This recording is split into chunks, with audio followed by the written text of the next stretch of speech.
We will now begin our sixth session titled AI Development and Political Governance, Analyzing and Responding to Arising Problems.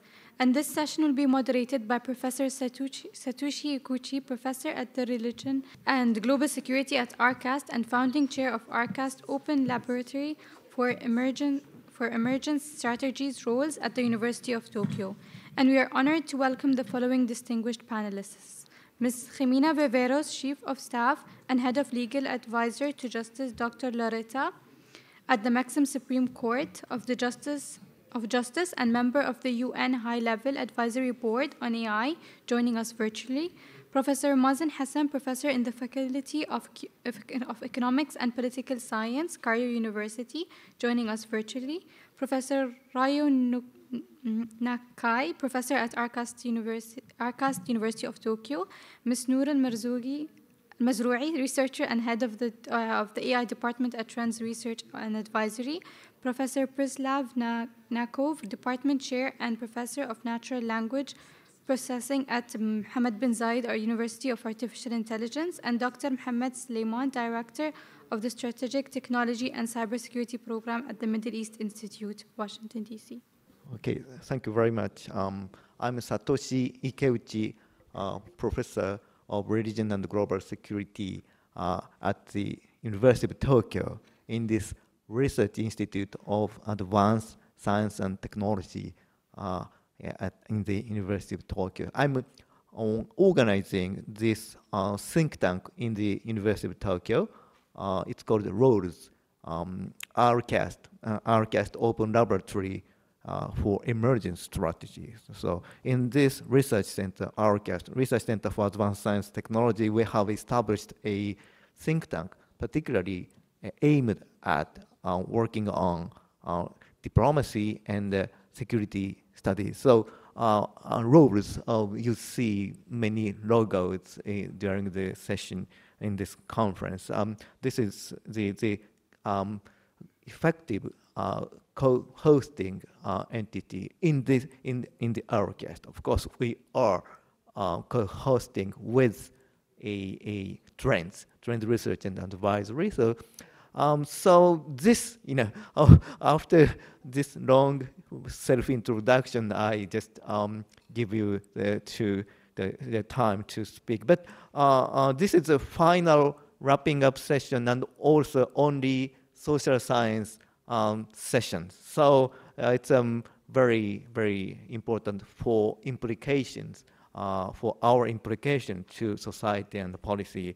So I rearranged a little bit the order of a presentation. So just first we ask Mrs. Noor Al-Mazroui, and then for the first talk, and then Professor Ryo Nakai here from ARCAST of the University of Tokyo take turns, and then Professor Preslav Nakov. Then after that, two online speakers will follow, and then finally we have Mr. Mohammed Suleiman, my guest from the Washington, D.C. MEI. So we have three speakers. It's a final and packed a panel. So let's start. So Mrs. Noor, please. Thank you, Professor. It's an honor to be speaking along with my fellow panelists on AI and on its influence on political systems, and whether the issues we're facing are genuinely new or a continuation of past challenges. I'd like to begin by giving some historical context on political governance. So let's start with technocrats. These are the experts who use their specialized knowledge to shape policy decisions. And historically, they've had a big impact on bridging the gap between complex data and political strategies. And now with automated systems coming into play, we're seeing a big shift in this dynamic. So AI can make things more efficient. It can process large amounts of data faster, but it also raises the question about whether it's taking over too much of the decision-making process.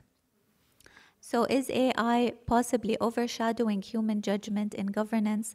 And are we risking too much of a reliance on technology? This concern is valid because while AI can enhance efficiency, it's important to ensure that it's complementing the human judgment rather than replacing it. The human element in governance is crucial because it involves things like empathy, ethics, context, understanding nuances. And for the time being, at least, these things cannot accurately be replicated by AI. So the key here is to have a balanced approach where AI is supporting the decision making without diminishing the role of human oversight. Now, when it comes to new versus old issues, are we seeing fundamentally different challenges? Historically, tech and power have always been linked. And issues like surveillance and control from the past are quite similar to today's concerns about algorithmic decision making. So while AI is bringing the new tech, the underlying issues are long-standing. They are issues of privacy, power, control, and as we spoke yesterday, security, of course. The associated debates are long-standing as well. Generally, they're about ethics, governance, and societal impact. These debates often being centered around who's controlling the technology, who's benefiting from it, and how is it being regulated. So let's take, for example, the early internet. It was first seen as a tool for global communication and open communication, global connection, pardon.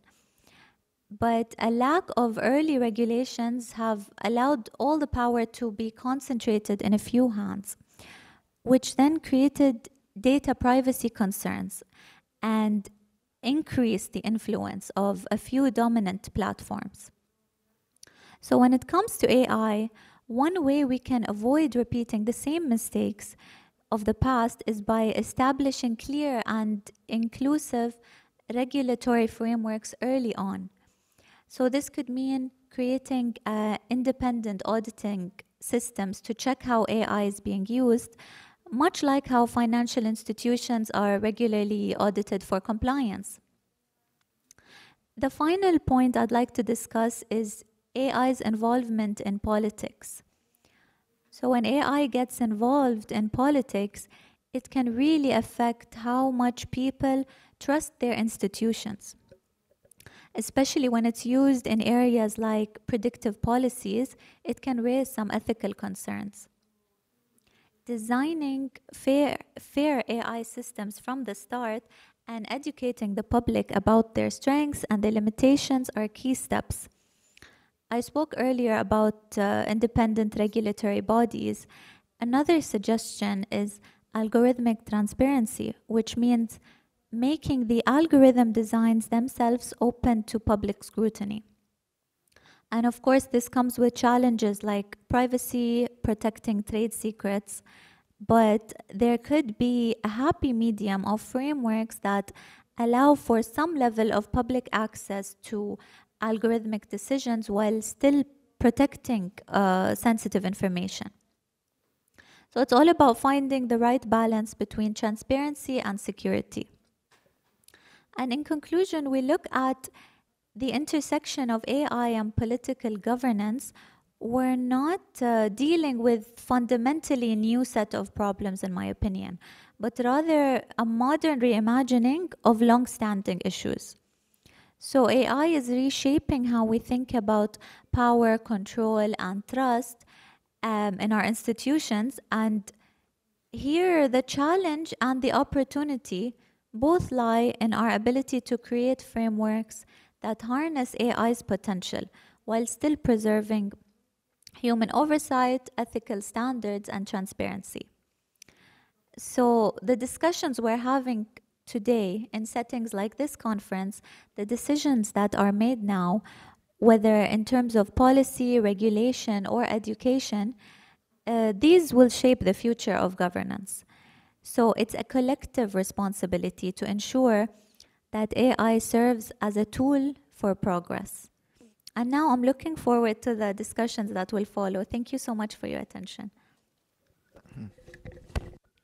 Thank you, Noor, for leveling the ground for us for the further discussion on this topic, AI and governance. And now we have a clear picture of what we are faced with. So, Professor Nakai, please. Thank you for introduction, Kyu-sensei, and good afternoon, our distinguished guest.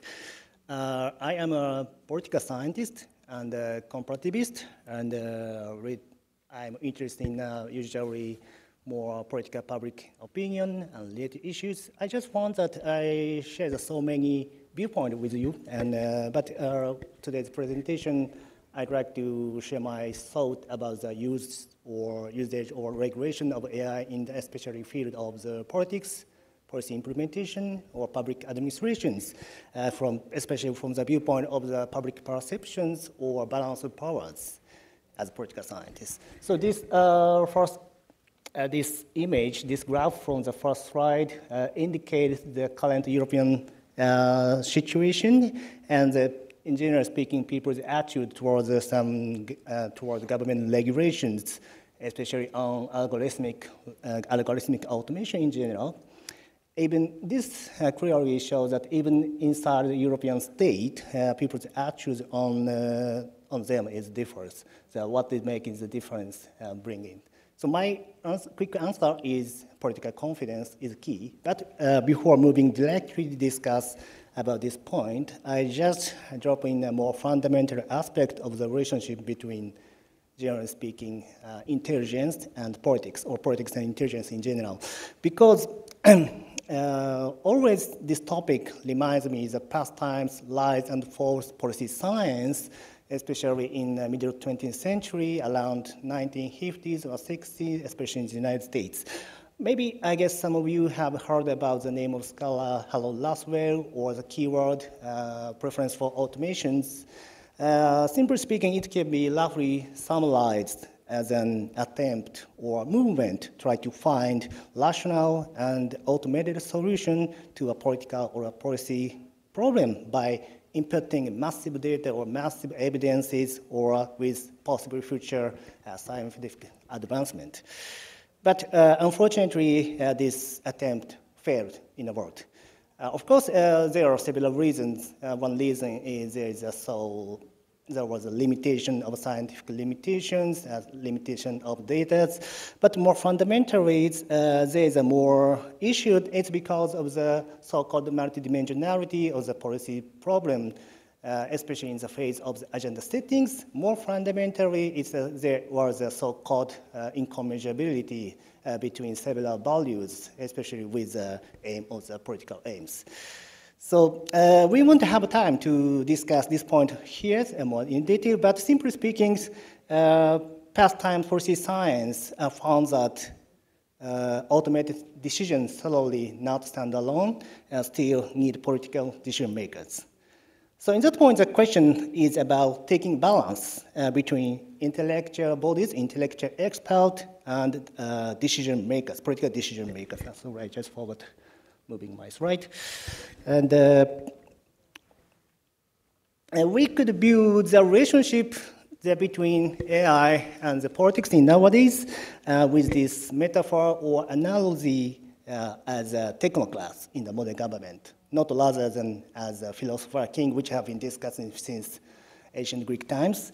Technocrats with a high level of intelligence have a certain degree of autonomy or leeway and provide or give a solution to a broader policy or question or political questions. But ultimately, they still need supervision from the political decision makers. So it is like a way now when we're using the generative AI, someone must do so-called prompt engineering to get the proper answer or solution for the given question, depending on their aims.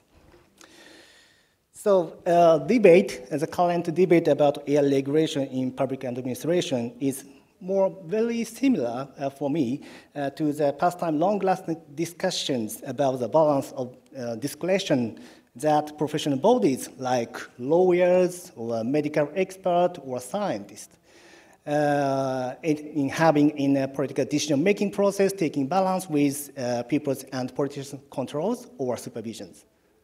The degree of power that various expert bodies have in the hold in the political process varies from country to countries and even can change over time within the same countries. So this is a point where the issue of people's acceptance come into play. We people are not expert. Sometimes politicians are also not expert. But however, even if people or politicians do not have the knowledge like expert, they can still discuss how much expert should play in the political process. Many people, myself included, I'm not a specialist about AI. We do not know exactly what AI is after all. But not knowing does not equal not having an attitude. So we can drive, for example, we can drive a car without proper knowledge about how engine works. We can judge its criteria by our own criteria. So it might be the same for people's attitude towards the existence or influence onto the current political governance or public administration or policy implementations. So what do people think about AI involvement nowadays, especially policy implementation? Several studies have already begun to emerge on this topic. Some empirical studies with survey demonstrate or show that while people do not have to tend to trust in so-called ADM, algorithmic decision-making, as much as human expert decision-making, but they rather tend to trust hybrid decision-making, combined AI and human decision-making simultaneously, as much as human solely decision-making. Another research shows that, maybe I remember that this was based on the UK data, and that even algorithmic decision-making in some policy area like medications, especially medication and healthcare, people tend to trust as much as human expert decision-making.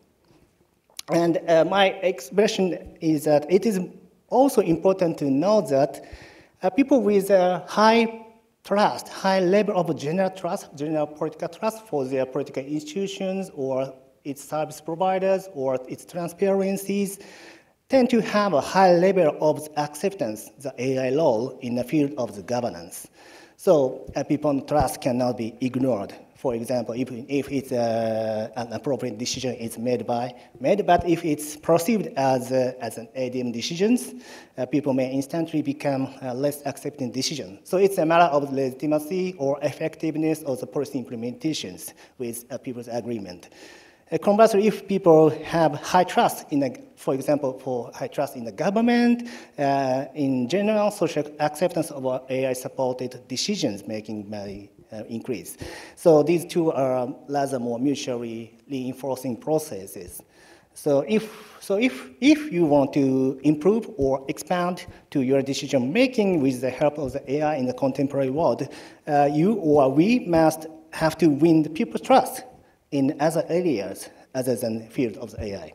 So let me summarize my argument. Simply speaking, I just would like to say that pastime policy science sought ultimate solution, but concludes that we still human supervision is required, especially for political initiatives, and AI governance needs political supervision to address complex, multidimensional, and incommensurable issues. In that process, people's acceptance of the role of the AI is significant, that is affected by their political confidence, regardless of the AI. So nowadays, people's social trust about AI is uncertain. People's opinion on it is very bipolar or divided. But at any rate, if we try to expand healthy or stable usage or expansion of the usage of AI inside the field of the government policy implementation or public administrations, the trust building in area of the more public institution is a key for these questions. That's my presentation. Thank you.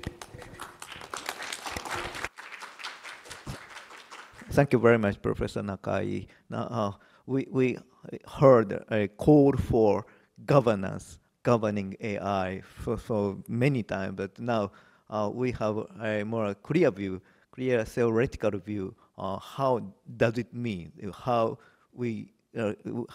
can we hit the proper, balance or in the present political system, which still human beings is composing. So how socially, politically possible the AI governance will be. So this theoretical consideration is very, very enlightening for us. Thank you very much. So next, Professor Presraf Nakov of Mohammed bin Zayed University of Artificial Intelligence. You flied all the way for that occasion, and thank you very much. So the phrase yours. Good. Okay. So yeah, thanks for the invitation. I'm going to talk about fighting disinformation in the era of generative AI. And by the way, I have slides where all the images are generated using Gen AI. Okay. So well, if you think about it, there are 3 or maybe 2.5 revolutions in information production. The first revolution started with the printing press, okay, with Gutenberg. The second one is the social media. And the third one is the Gen AI. And what is the common here? Well, in all cases, what happened was that the old keepers to information were removed, okay? And at least initially, the public was unprotected. Because initially, right, there was a control. There were very few books produced, right? And then if you can print them, then if everybody can print books, this actually means that, there's kind of less control. And when you have social media, there's no kind of, if you have the standard media, people, there's editorial policies, there's certain quality control and all that. When you have social media, it's like real direct communication. With Gen AI, it's even different because if I'm interacting with the system personally, there's not even a third person that can even intervene, right? It's a private communication. So, and of course, yeah, we're in this situation now two times, even for a second time now. We're still kind of not quite prepared to deal with social media, and now we have Gen AI on top. Right? And, well, let me go to fake news, right? I mean, okay, I'm going to talk about what is fake news and what is information, but, I mean, it's a threat to society in many, many different aspects. It can destabilize the stock market.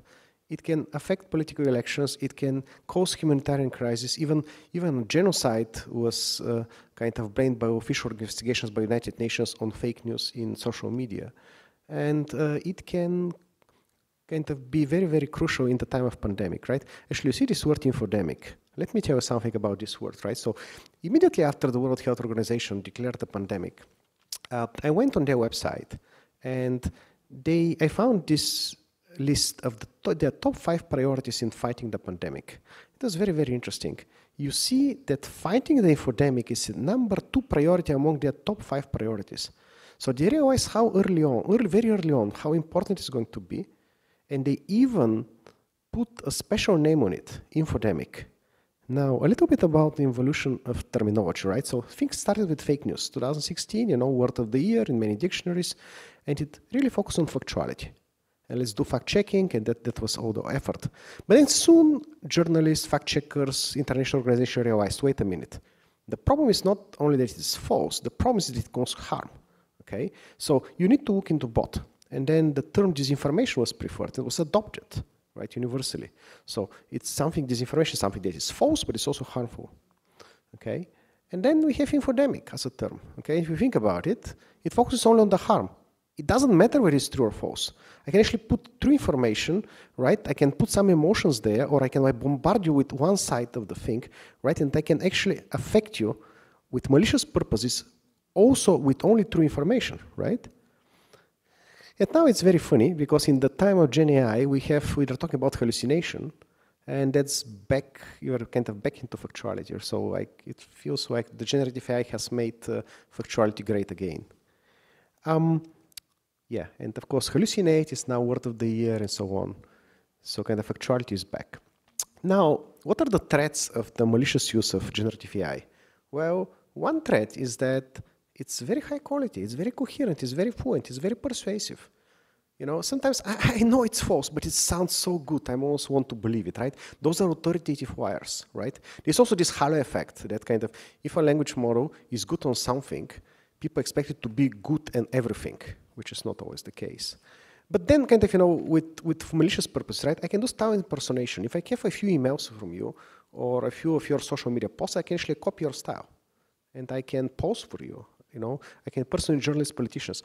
I can create a fake user profiles. This has actually already happened. There are entire networks of fake profiles on X. And they're like fake websites that are automatically generated and so on and so forth. And this happened very, very fast. And it's also only going to grow, right? So basically, GenAI enables the production of disinformation at scale, okay? And now we cannot really cope with fact-checking, right? I mean, with everything. But still, I claim that fact checkers, the good guys, have more to gain from this revolution than the bad guys, okay? And I'm going to go through kind of certain aspects of that, right? So one is, okay, detecting machine-generated content. Well, we can actually detect whether something was machine-generated, okay? So we are kind of working a lot on this. And, you know, for example, we have this kind of tool, LM Detective. You can go there, you can put some text, you can tell whether it was machine written or human written or machine written, human post-edited, and stuff like that. Or fact-checking, okay? Well, we can actually use the same large language models to do fact-checking. And so, for example, it's an open fact-check tool that we have developed. We can put a claim like, I don't know, Elon Musk bought Twitter in 2024 and it renamed it to X. And basically, it says, okay, renaming to X is true, but, you know, that he bought in 2024 is not true, kind of decomposing different claims, gets evidence, and fact checks this. And using the background knowledge of large language models, but also external evidence. Another thing that we have been developing is the LM Polygraph. It's another tool, which actually kind of can look into text and look into the internal uncertainty of the language model and can say, wait, I mean, this is not kind of, this claim here is not true. Another thing is, okay, so look, I was telling you the story of you know, factuality and harm, right? But it's not everything, okay? So it's not about just lying, it's not about causing harm, it's about how you do it. How do you do it? Well, you do it with propaganda, with specific propaganda persuasion techniques. And this goes back to Aristotle. There's like ethos, logos, pathos, there's emotions, there's logical reasoning, and there's who is saying it. Or this person is an expert, or this person that is lying all the time, right? It's not about arguments, it's about, you know, who is claiming it. And we have been developing other tools. So, for example, this is something that we have been working on together with the European Commission. And we kind of started working on this 2 years ago in anticipation of the European elections that happened a few months ago. So we can go there. It's an interesting tool. We are also going to present it at GITEX, right? Where you can put there, you can explore in different countries, you know, a huge number of articles. You can also analyze an article on the fly. And you can explore the different propaganda techniques that are being used by individual countries or by individual media, right? And you can also look into the framing. What is framing? Well, I can talk about the problem from different perspectives. It's not about the topic, it's about the perspective that I'm overemphasizing. For example, in the time of COVID, I can emphasize the health perspective, or I can emphasize the economic perspective, right? And this also, so, or other crises, I can like have political or security and defense perspective, or economic or whatever. I can talk about the situation, let's say in Ukraine, from a political perspective, or a security perspective, or resources perspective, or economic, or moral, and so on and so forth, right? And it's very interesting. You can go and you can expect, you know, kind of, as I said, a huge number of countries and articles and media sources. Well, to conclude, maybe some recommendations. So, well, we need technology development, right? And as I said, I think that we should not give up. The good guys can gain more from this revolution than the bad guys. Then we want this responsible disclosure and open research. And in that perspective, I can tell you that, for example, in our university, we are building large language models. We have built the best one for Arabic JS. We are building several others. And we have this LM360 initiative where we are releasing every single checkpoint, so every single experiment, so they don't just have the code, so that kind of people really can learn from that. Then, of course, regulations. I mean, there's some space for that, and there are kind of several initiatives in the international level. But of course, we have to be careful. We should not block technological development. Because if we do, we are blocking it for the good guys. The bad guys are still going to do it, right? Then we need to promote AI literacy, okay? So before it was actually media literacy, now I think we need also AI literacy. It's also to make people understand not only how to use social media, not only not to believe everything there, but also understanding what the technology is and what it's not. And of course, we need coordination and cooperation. Thank you.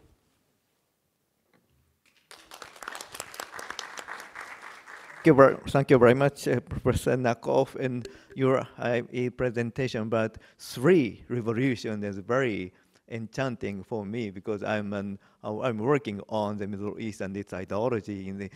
So I'm a generation old enough to see the effect of these three revolutions: print, digital, and AI augmented, reality. So, but in the sequence of these three revolutions, we find, particularly we professors find difficulty because any authority is now becoming weak because of this technological advancement. But you are, trying to, push back the tide by struggling with, fake news, and so I really respect your effort, and so thank you very much for your presentation. And now, thank you very much for virtual speakers and for patiently waiting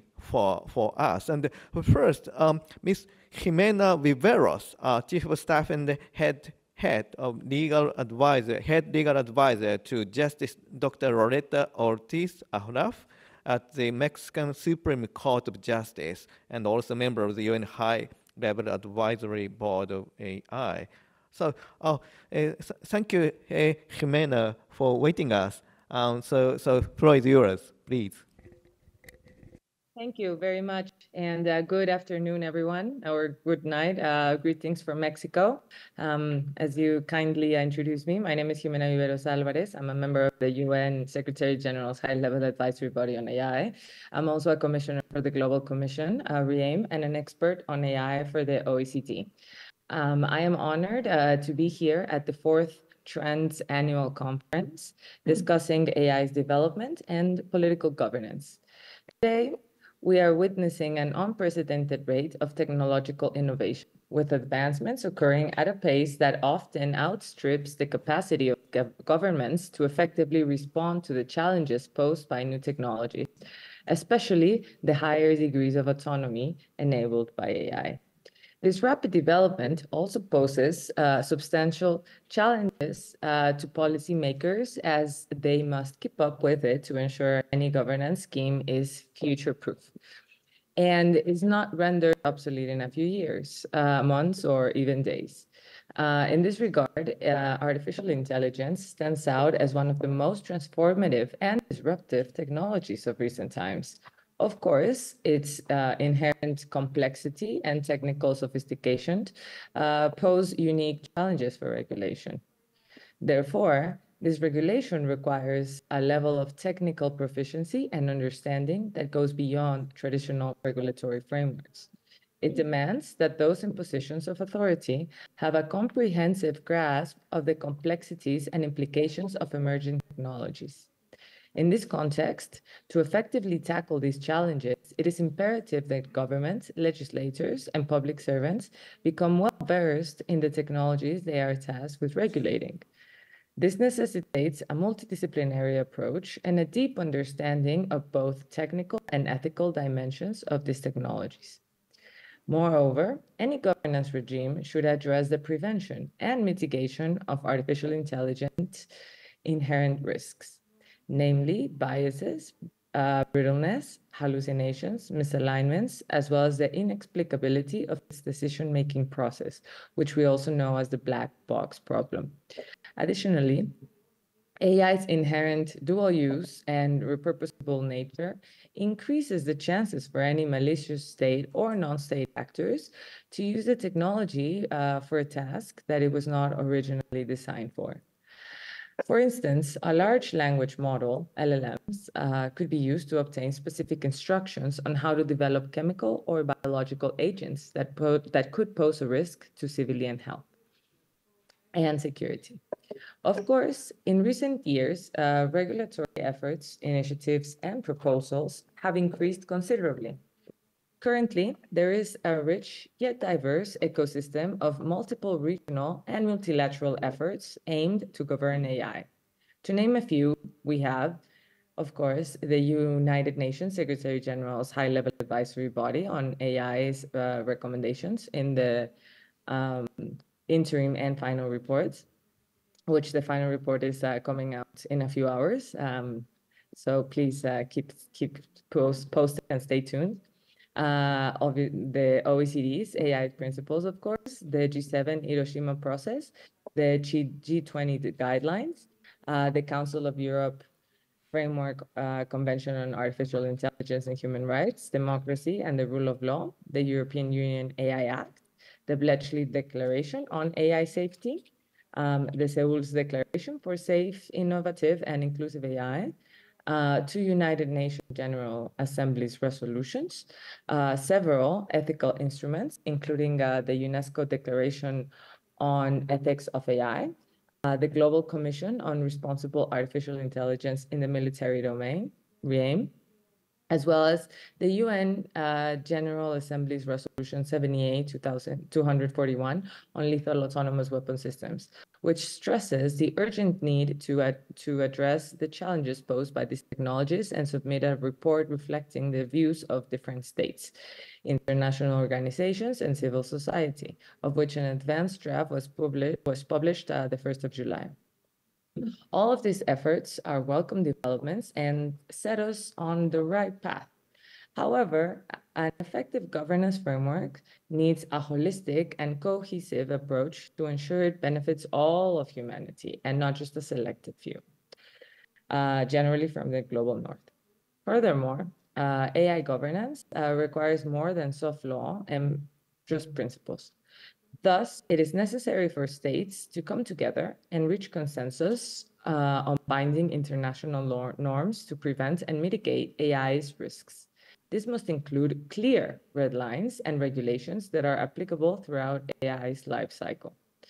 Additionally, to avoid any abuses of power, while also guaranteeing compliance with the appropriate legal frameworks, an international organization will be necessary to act as the guardian of any normative framework by overseeing and enforcing its compliance.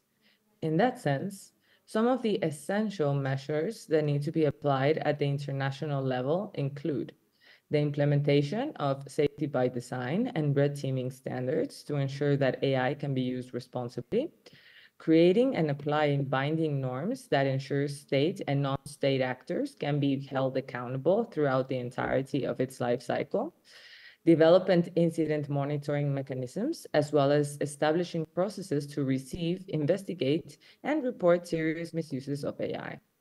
Enforcement functions, such as oversight and verification to ensure compliance with any normative framework. Coordination of emergency responses and appropriate accountability mechanisms to ensure a human being is always responsible for any harm derived from their use or misuse of these technologies. Nonetheless, to achieve this effective governance framework that guarantees AI is beneficial for all of humanity, it is necessary for the international community to come together and collaborate.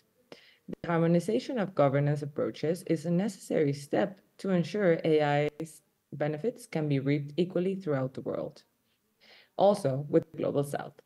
Additionally, to make sure any regulation is future-proof, we need the involvement of experts in the field and technocrats that are capable of translating the technical specifics of these new technologies into solid regulations. As we are now on the cusp of the Summit of the Future, which I will be attending tomorrow, I cannot but hope that we will see states come together and enhance their cooperation to harmonize norms and standards in favor of a shared global governance. So I invite you all to join this conversation and to encourage your states, civil society leaders, and each one of you from wherever you are to participate in this dialogue and to keep it going in the right direction so that our governance for AI is truly global and that it is aimed to the benefit and protection of all of humanity. Thank you very much.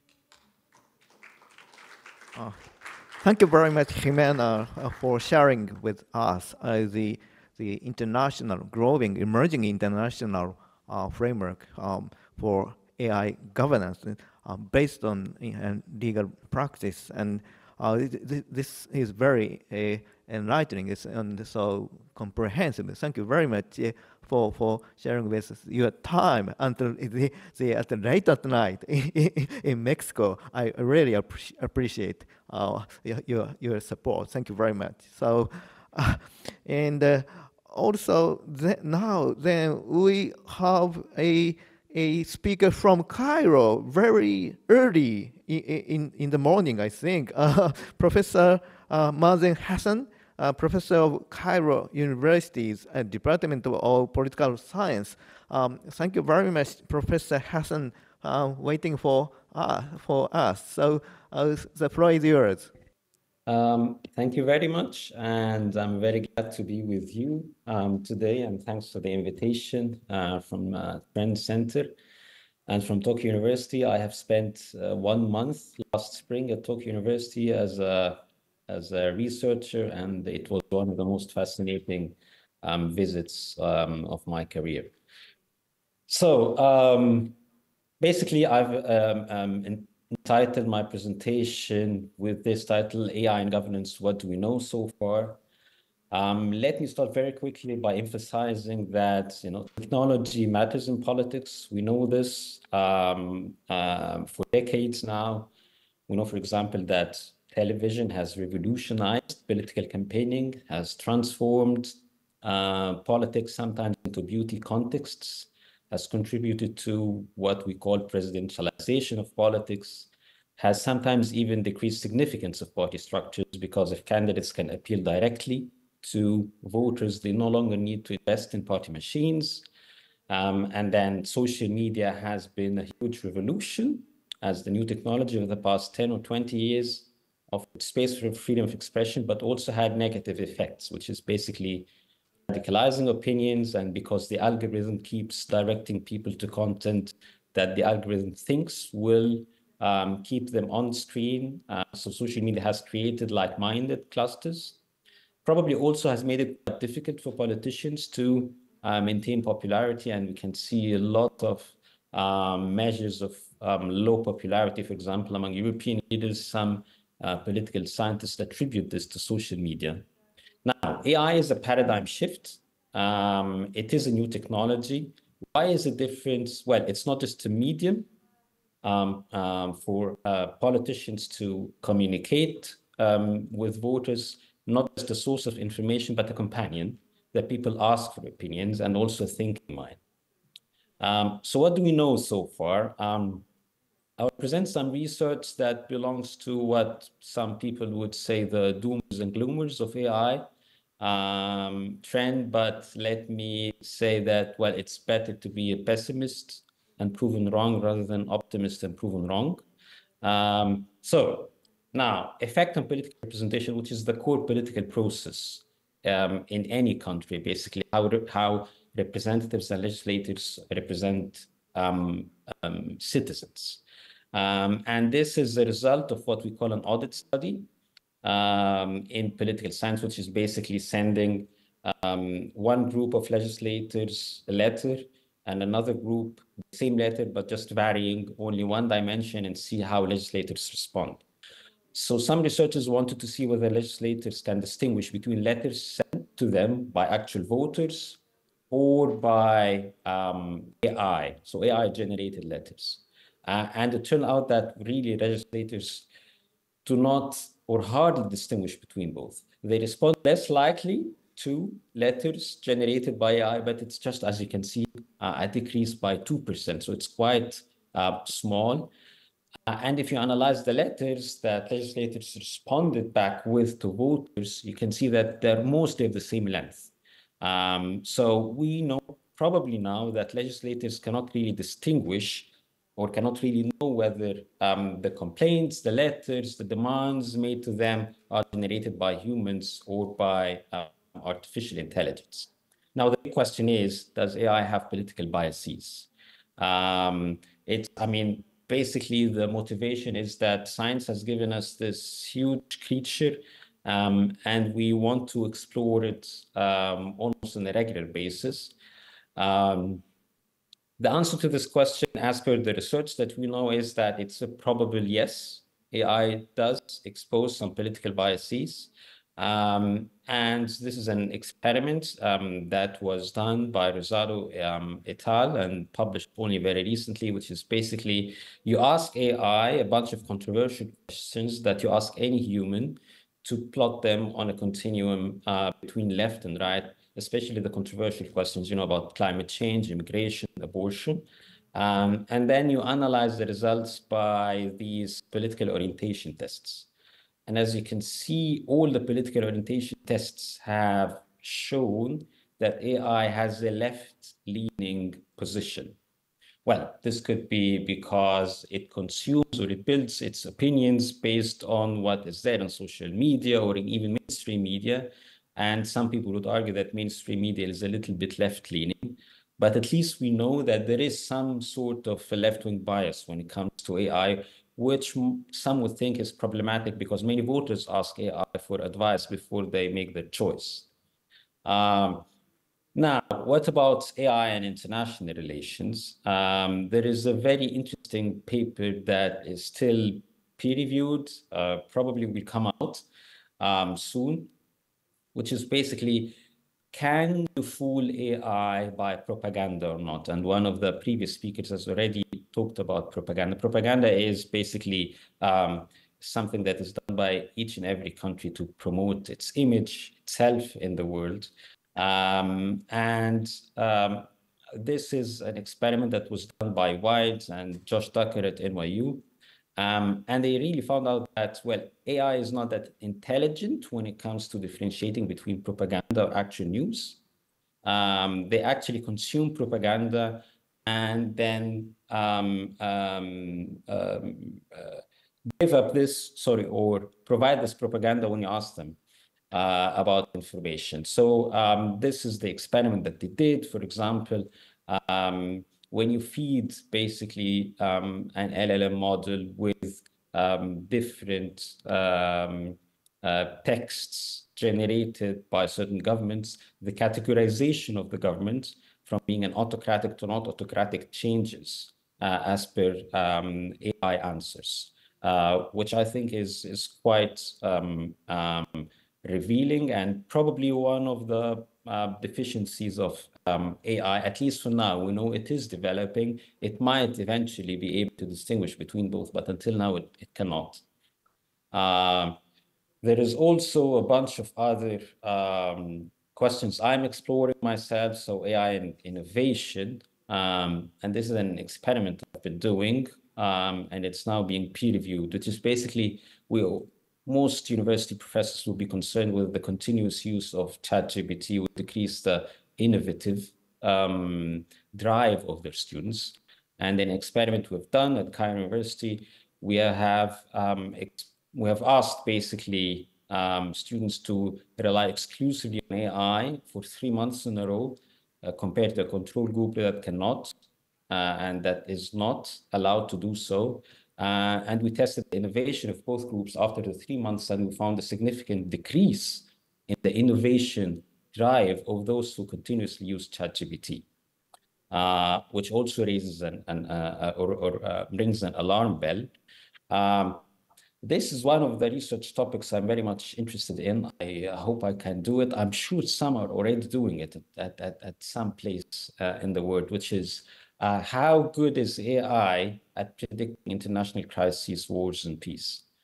Which is basically you can ask AI about any conflict that is going on in the world right now, record its answer for several months in a row, and then ask as a control group humans. And then you compare this against the actual developments of that international crisis or conflict year afterwards and see the predictive power of AI versus humans and versus the actual world. For the sake of time, I will go straightly to the last slide, which is questions I think we should think of as we are studying, as I've said, this creature that is developing and whose algorithm we do not know because of the lack of transparency on behalf of the developers. The big question, of course, will AI keep getting smarter until it outsmarts humans? So super intelligent, artificial intelligence. This is probably an answer from my behalf till now. It is possible, might not be near. If you've been reading one of the indicators of the Economist magazine, they have shown that, well, the investment in AI is not as huge as we expected it to be in the private sector 2 years ago. And maybe it's stagnating a little bit. And we know that investments would then be correlated, of course, with the power of that machine. But certainly this might just be, a temporary halt or stagnation. There is a danger that as investments grow in the medium and long term, that these machines will get really super intelligent. This is a big question. Are we feeding a beast? Perhaps on a daily basis. I know that many students are giving, for example, AI course outlines and readings and ask AI to predict the questions that they might face in an exam. I know of many individuals that are asking AI for emotional advice. We are exposing too much of ourselves, our inner self to AI, and it is learning on a constant basis. Which is a worry that scientists have to factor in. Does AI show human-like behavior? There is a very nice experiment that has been done recently, and it shows that if you ask AI politely, it will give you probably correct answers with some caveats. If you ask it rudely, it will give you hallucinations. Now, some of my students would say this is an indication that it's probably developing emotions, but I wouldn't go that far. I would say that it is now demanding certain treatments, which is one of the basic components of human-like behavior.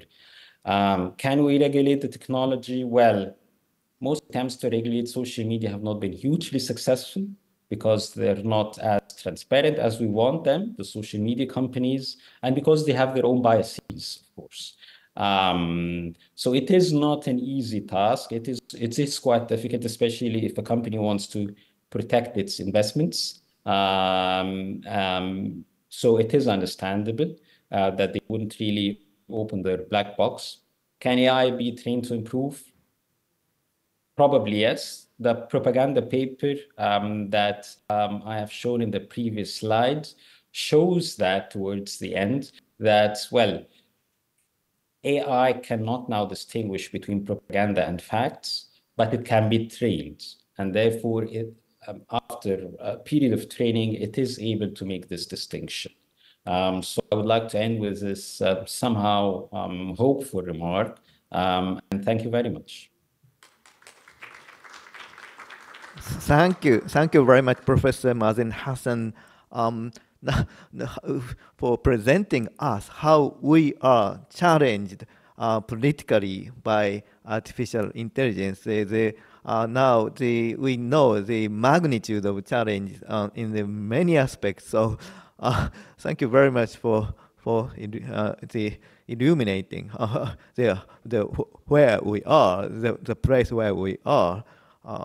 So now we are moving to our last panelist, actually originally from Cairo, Egypt, and now based in Washington, D.C., MEI. Mr. Mohammed Sulaiman, Director of Strategic Technologies and Cybersecurity Program. Actually, we don't have much time for discussion after, so I just let you wrap up all the discussion, this panel on entire conference. You're a very strong speaker, so you are the only person on the podium twice in this entire conference. So, Mr. Sulaiman, please. I mean, it's such an honor to be here, and Professor Satoshi, you have been a great friend and intellectual partner over the years. Always a great to be back in Tokyo. He put a lot of pressure on me, being a second-time speaker, and also he asking me to wrap up, which is very difficult because I'm not as eloquent, as smart as my colleagues here. I think one of the privileges of speaking after Professor Mazin is that he laid out a very strong case about some of the trends he has been seeing. I'm going to be building on that, taking this sort of AI conversation to talk about US elections, US system. I know I promised that will not be US-centric. However, we have an election in November this year, in case you didn't hear. I think it's also going to basically laying out, this US elections will be a very important milestone when it comes to AI and politics. So let me start by posing a question I'm going to answer myself. Is AI a new thing, a new phenomenon when it comes to political structures and political regimes? That's not really true.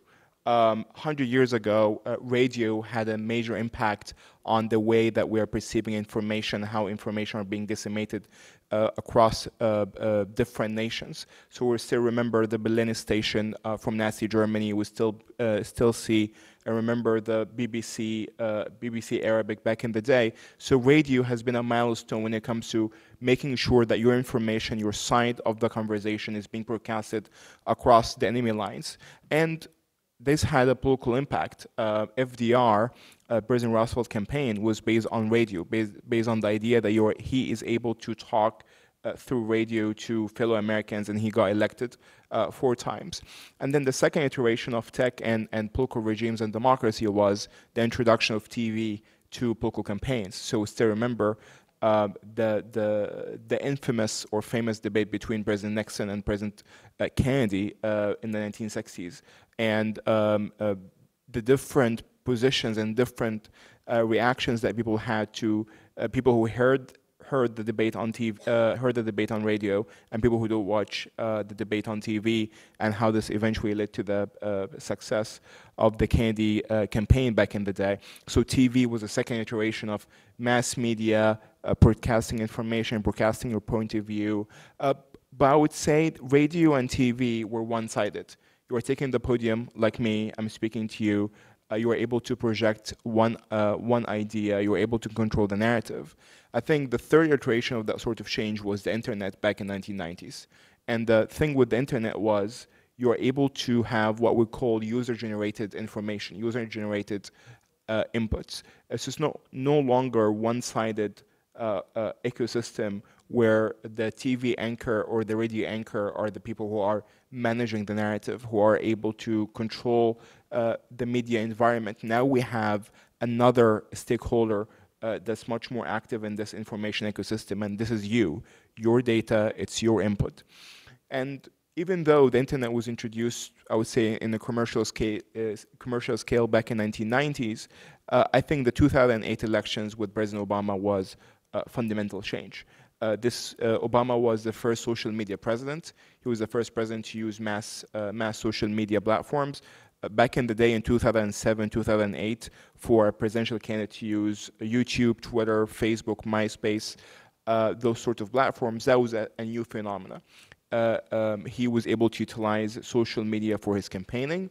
He had a record, and also it was interesting because he was a young candidate back in the day. And on the other hand, it was our Senator McCain, who is, you can argue, much more on the older side, more belonging to a different generation, where he was very dependent. His campaign was very dependent on traditional media channels, Fox News, and he was less online like President Obama. But still, social media back in 2008, let's say it was innocent. It's still green. We didn't have, like what my colleagues described, misinformation, disinformation, state actors interfering in the process. So it was a very interesting success story. And based on the 2008 elections, we had what we call the social media revolutions, either the Arab Spring, Tunisia, Egypt, what have you, when you have users starting to use these sort of tactics to disseminate political messages in their own home countries. So that was a very interesting phenomenon. And then I would say I would take this forward to 2024. This election. This election is already the AI elections. And why it's AI elections? It's AI elections because the tools that are being utilized in the elections are different, are also able to impact and create different realities, different alternative facts based on your own political leanings within the US political structure. So, for example, we had a debate between Vice President Harris and former President Trump a few weeks ago. And one of the most interesting metrics I have been seeing through some reports that are not publicly available were the way people were consuming information and how they are building their own realities about the debate, as if people did watch two different debates at the same time. And of course, the deployment of AI, we have a very, very famous case in California where there's an ad that's using AI to generate, I would say, a digital twin version of Vice President Harris in campaigning. The ad is making the rounds. There's a strong case. There's now going to be an order coming from the governor of California about whether this ad should be banned or not. I think this case will be very informative because it's going to tell us the way the US government, let alone California, of course, dealing with these sorts of AI-generated content. We had a case that's very famous during the primary elections when we had a voice call with a clone of President Biden voice, telling his own people, his own voters, not really to go to vote in the primary, I believe in New Hampshire. We have now a case of some AI-generated pictures of President Trump and Vice President Harris in certain positions with certain slogans and certain speech. So now you have that mass-scale deployment of AI softwares in U.S. presidential elections, and someone would argue that this elections is very, very important, consequential, because of the stakes that the two parties are putting on the elections. And I think regardless of what's the outcome in November, we're going to have a conversation about AI tools in political systems that resembles the conversations that we had about data privacy back in 2015, 2016, after the Russian interference in US elections and the Cambridge Analytica controversy back in the day. And one of the final thoughts I'm going to be leaving you with is, right now we're in a moment where, without dealing and managing some of the concerns of the private sector, without really having a good, strong relationship with the private sector, with tech companies, I think it's very hard for governments to reach a point of agreement. Two, I think everyone emphasized on education of the citizen. I get it. I believe also in educating the citizens about how to use AI tools and how to be able to differentiate between fake content and real content. However, I think what we're dealing with right now goes beyond the question of let's educate our fellow citizens. I think it's a much more sophisticated problem than this. The scale is different. The level of sophistication is different. Three, my point of view that some of these international organizations that we have in place are not really equipped to deal with the problems that we're having today. With all the due respect to WTO or other international organizations, clearly we need to think about a different model for international governance to deal with these sort of problems that are emerging. The final point, being here in Tokyo is also very refreshing. Having a joint conference between UE and Japan is very refreshing. And the reason why it's refreshing, because it goes beyond the Western dominance of these sort of conversations. Now we have languages like Arabic and Japanese are left behind. We have a major portion of the world population is also left behind. So these conversations, this sort of engagement is always part of the solution. Thank you.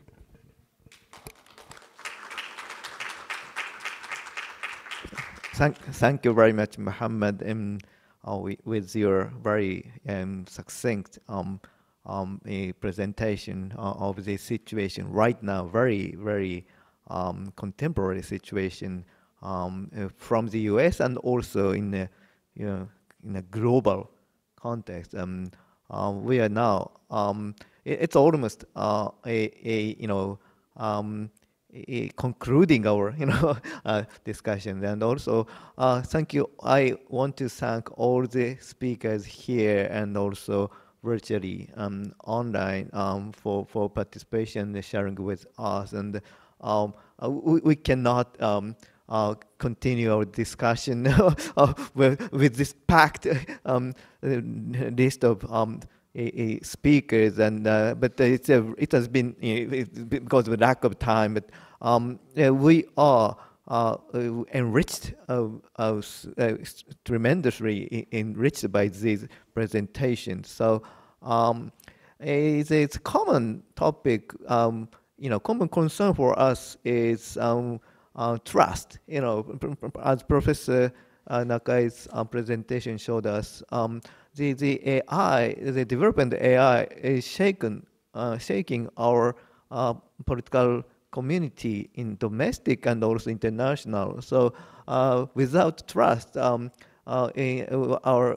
any community cannot sustain. And AI is a challenge for our common understanding of ourselves, our society, our values, our norms. But at the same time, we need to regain the trust with each other, with conversations, and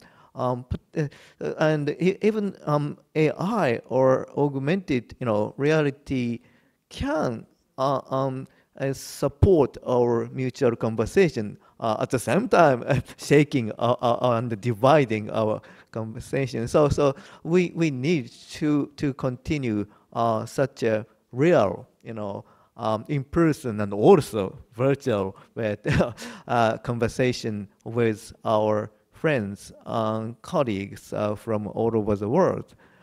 Thank you very much. With this, we conclude this session 3, final session on AI governance, and also the entire conference. Thank you very much.